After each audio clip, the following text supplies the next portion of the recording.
Hi friends, இன்றைக்கி Saturday நம்ம வீட்டில் எப்படி போச்சுன்னு தான் பார்க்க போகிறோம். ஆக்சுவலாக 3 நாள் லீவ் அப்படிங்கிறனால தம்பி அவங்க 2 பேரும் வெளியே போகிறேன்னு சொல்லி கிளம்பியிருந்தாங்க. கொஞ்சம் ப்ளே கிரவுண்ட் மாதிரி கூட்டிகிட்டு போயிட்டு வரலாம் அப்படின்னு சொல்லிட்டு போயிட்டு காலையில் எழுந்து கிளம்பி போயிட்டாங்க. ஒரு 8 மணி இருக்கும். 11 மணிக்கு பக்கமாக தான் வந்தாங்க விளையாடிட்டு. அப்புறம் அவரும் அங்கே கொஞ்சம் ஃப்ரெண்ட்ஸ் பக்கத்தில் இருக்காங்க, அவங்களையும் பார்க் வர சொல்லி மீட் பண்ணிட்டு வந்தேன்னு சொல்லிட்டு இருந்தாங்க. ஸோ ஜாலியாக என்ஜாய் பண்ணிவிட்டு தம்பி வீட்டுக்கு வரும்போதே அவருக்கு வேணுங்கிறதும் வாங்கிட்டு வந்துடுவார். ஆக்சுவலாக செய்யோனுக்கு வீட்டில் இருக்கிறத விட வெளியே போய் மற்ற என்விரான்மெண்ட்டில் இருக்கிறது அவருக்கு ரொம்ப பிடிக்கும். அது சிறுசுலேருந்தே செய்யோனோட ஹேபிட் அதுதான். என்னன்னு தெரியல, சில குழந்தைங்க வெளியே போகிறக்கு அவ்வளோ ஆசைப்பட மாட்டாங்க. ஆனால் இவனோட ஹேபிட் பார்த்திங்கன்னா வெளியே போனால் ரொம்ப இன்ட்ரெஸ்ட் காமிப்பான். அவ்வளோ சீக்கிரம் பசங்கிட்ட போய் பேச மாட்டான். பட் பேசினானா ரொம்ப ஃப்ரெண்ட் ஆயிடுவான். சீக்கிரமாக என்னோட ஃப்ரெண்டுன்னு சொல்லிட்டு இருப்பான். அடுத்த நாள் அவங்க வர்றாங்களாங்கிற அளவுக்கு எக்ஸ்பெக்ட் பண்ணுவான்னு வச்சுக்கோங்களேன். அங்கேயும் போயிட்டு இன்றைக்கி நல்லா என்ஜாய் பண்ணிட்டு இருந்தாங்க. எப்பவுமே தம்பி நான் ஃபோட்டோ எடுக்க போகிறேன்னா எடுக்க விட மாட்டான். இன்றைக்கி என்னன்னு தெரில, நானும் போகல, அவங்க அப்பா அம்மா ஃபோட்டோ எடுன்னு சொல்லிட்டு இருந்திருக்கான். ஸோ அவரும் நிறையா கிளிக்ஸ் எடுத்துகிட்டு வந்திருந்தாரு. நான் செய்யோன் போனதுக்கப்புறமா வீட்டில் கொஞ்சம் கலவரதெல்லாம் முடிச்சுட்டு ட்ராயிங் பண்ணி பார்க்கலாம், ரொம்ப நாள் ஆச்சேன்னு பண்ணி பார்த்துட்டு இருந்தேன். அது நல்லா தான் வந்திருந்தது ஓரளவுக்கு. செய்யோன் வரும்போதே இந்த ஸ்ட்ராபெரி ஜூஸும் வாங்கிட்டு வந்திருந்தார். அவருக்கு என்னன்னு தெரில, ஸ்ட்ராபெரி வேணும்னு கேட்குறான். அவனுக்கு உண்மையாகவே அந்த ஃப்ரூட் பிடிக்குதா இல்லை சும்மா வீடியோஸ் பார்க்கறனால கேட்குறானான்னு தெரில. பட் மொத்தத்தில் இந்த ஸ்ட்ராபெரி மேலே இப்போ ஃபோக்கஸ் ஜாஸ்தி ஆயிடுச்சு. நாங்கள் ரீசெண்டாக இப்போ வேக்ஃபிட்லேருந்து சிங்கிள் காட்டும் அதுக்கான பெட்டு, அப்புறம் அதோட பெட் கவர் இதெல்லாம் ஆர்டர் பண்ணியிருந்தோம்.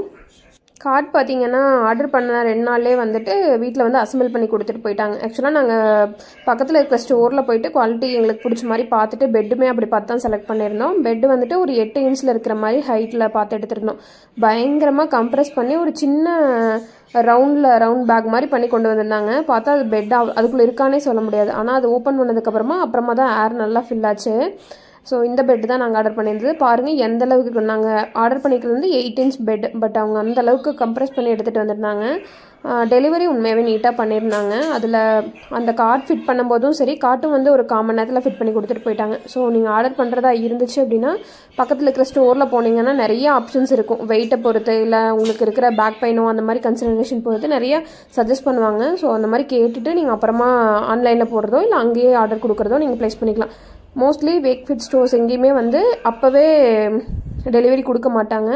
நீங்கள் டெலிவரி சொன்னதுக்கப்புறமா அவங்க ப்ராடக்ட் ரெடி பண்ணியோ இல்லை வேறு லொக்கேஷன்லேருந்தோ தான் டெலிவரி பண்ணுவாங்க. எந்த ஸ்டோர்லையுமே அவைலபிளாக வச்சுருக்க மாட்டாங்க.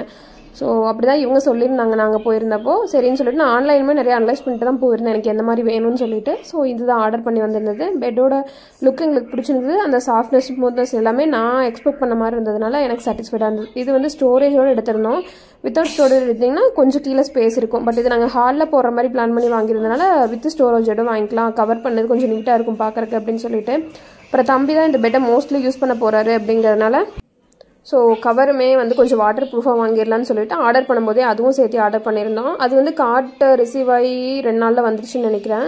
ஸோ பெட்டு வர தான் டிலே ஆகிடுச்சு. என்னன்னு தெரில, ஒரு மேலே சிங்கிள் கார்ட்டுக்கு 8 இன்ச் மோஸ்ட்லி ப்ரிஃபர் பண்ண மாட்டாங்களா என்னன்னு தெரில. கொஞ்சம் ஒரு 1 வீக் மேலே ஆகிடுச்சு நாங்கள் ஆர்டர் கொடுத்ததுலேருந்து. அதுக்கப்புறம் தான் டெலிவர் பண்ணியிருந்தாங்க. ஓவராலாக எனக்கு அந்த ப்ராடக்ட் சாட்டிஸ்ஃபைடாக இருந்ததுங்க. இன்றைக்கி வரும்போதே சரி சிக்கன் எடுத்துகிட்டு செஞ்சுக்கலான்னு சொல்லிட்டு சிக்கனில் தான் இன்றைக்கி செஞ்சுருந்தேன். நான் சிக்கன் எனக்கு அப்போ எப்படி தோணுதோ அந்த மாதிரி நிறைய டைப்பில் செய்வேன். சம்டைம்ஸ் பிரியாணி வச்சு வேறு மாதிரி ஒரு தண்ணி மாதிரி ஒரு கிரேவி வைப்பேன். சம்டைம்ஸ் செமி கிரேவி மாதிரி வச்சு விட்டுருவேன். இல்லைனா பொரியல் மாதிரி இந்த மாதிரி வறுவல் தனியாக குழம்பு தனியாக எடுத்து வைப்பேன். அப்படி எனக்கு பிடிச்ச மாதிரி வச்சுட்ருப்பேன். இன்றைக்கி கொஞ்சம் மிளகு ரொம்ப ஜாஸ்தியாக போட்டு ஒரு மிளகு குழம்பு மாதிரி வச்சுருந்தேன். வறுவல்லையுமே மிளகு தூள் கொஞ்சம் ஜாஸ்தி போட்டு செஞ்சுருந்தேன். நல்லா இருந்தது. என்னதான் பிரியாணி இல்லை புலாவ் அந்த மாதிரி சாப்பிட்டாலும் நம்மளுக்கு அந்த சுடு சாப்பாட்டை சாப்பிட்டே பழகிருச்சுங்க. சாப்பாடு குழம்பு ரசம்னு வச்சு சாப்பிட்றது தான் எனக்கு ஃபேவரட்டான விஷயமா இருக்குது. அடுத்த நாளுக்கு ரொம்ப சிம்பிளாக சாப்பாடு, பருப்பு, ரசம், அப்புறம் பொரியல், பாக்க பொரியல் தான் ரெடி பண்ணியிருந்தேன். தம்பி எக் கேட்டார் அப்படிங்கிறனால எங்களுக்கும் சேர்த்து கொஞ்சம் ரெடி பண்ணி எடுத்திருந்தேன். அவ்வளோதாங்க. இன்னொரு நல்ல வீடியோவில் சந்திக்கலாம். தேங்க்ஸ் ஃபார் வாட்சிங்.